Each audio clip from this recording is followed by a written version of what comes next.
अस्सलाम वालेकुम, ज़ैन नासिर जमाल पख्तो टीवी की ज़ता सरकले वेमा नाजरीन त्रिबाला के दलता अमजद खान दे द जनरल काउंसलर द सीट न वलार दे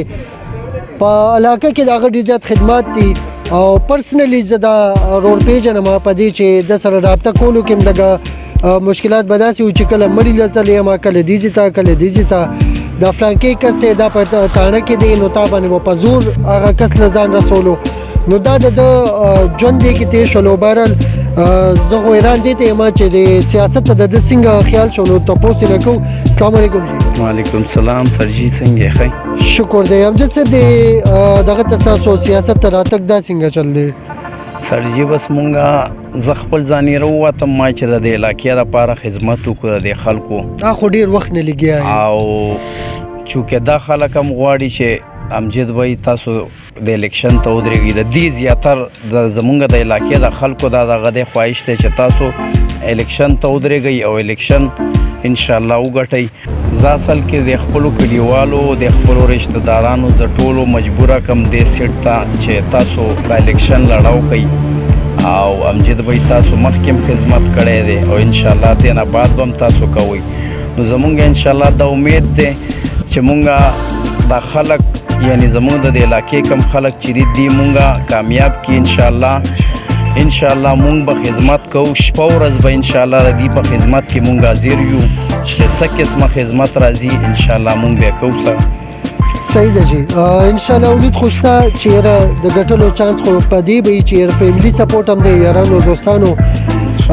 دوستانو کې دلته د دې یو ډېر قریبي ملګری دی رفیع الحق صاحب دوی سره خبره کو څه خیال دی تاسو د ګټلو څه چانس شته؟ بسم الله الرحمن الرحیم. د ګټلو چانس خو الحمدلله زمونږ 90% دی او د هغې وجه دا ده چې تاسو پخپله بذات خود زمونږ چې کوم کینډیډیټ دی د جنرال کونسلر امجد خان نه واورېدل چې د کلي د محلې او خپلوانو رشته دارو ته د خدمت د وړاندې دی نو د هغې په بنا باندې دا خلک رامخکې شو د محلې خلک د کلي خلک او دې ته مجبور کو چې به ته به الیکشن کې الریډي ته یو خدمت کې رواني خو د هغې نه بهتره خبره دا ده چې ته ښکاره زمونږ په کلي علاقه کې یو مشر جوړ شي او بیا ته زمونږ خدمت کې نو به د هغې نه نور چې کوم دی بهتري او امید ده انشاءالله چې زمونږ دا څومره خلک دي تاسو ولیدل چې څومره مخلوق راغونډو دا صرف زمونږ د کلي عوامو او ټول راغلیو د په خدمت کې په یو دعوت باندې چې په ډیر شارټ نوټس باندې دا خلک راجمع شي او ټایم پکې چینج شو خو د هغې په باوجود دا خلک دوباره بیا راغله. بالکل جی همداسې وه لکه زه په دې باندې حیران شوم چې یو ځله خلک راغه ټایم چینج شو نو دوباره بیا راغله لکه دلته د مینې اصل پته دلته وړه اصل کې جی همداسې ده ستاسو خبره ټیک وه چې ټایم مونږ 3 بجې ایښی خو چونکې څه حالات داسې راغلل چې زمونږ دا پروګرام د ډیلی شو او د مازدیګر د مانځه نه وروستو مونږ هغه پروګرام ارینج کو خو بیا هم چې کوم دی خلکو خپل هغه تاثرات وښولو او دا یې درته وښول انشاءالله دی مطمئن کو چې بالکل مونږ تا سره ولاړ یو مونږ تا نه وروستو نه یو چې څه ټایم تاسو وایي نو مونږ به راوځو او تا سره به په اواز باندې اواز اوچتوو. صحیح ده جی زمونږ دعاګانې تاسو سره دي امجد صاحب امجد خان صاحب او خدمت چې دی ناظرین دا خو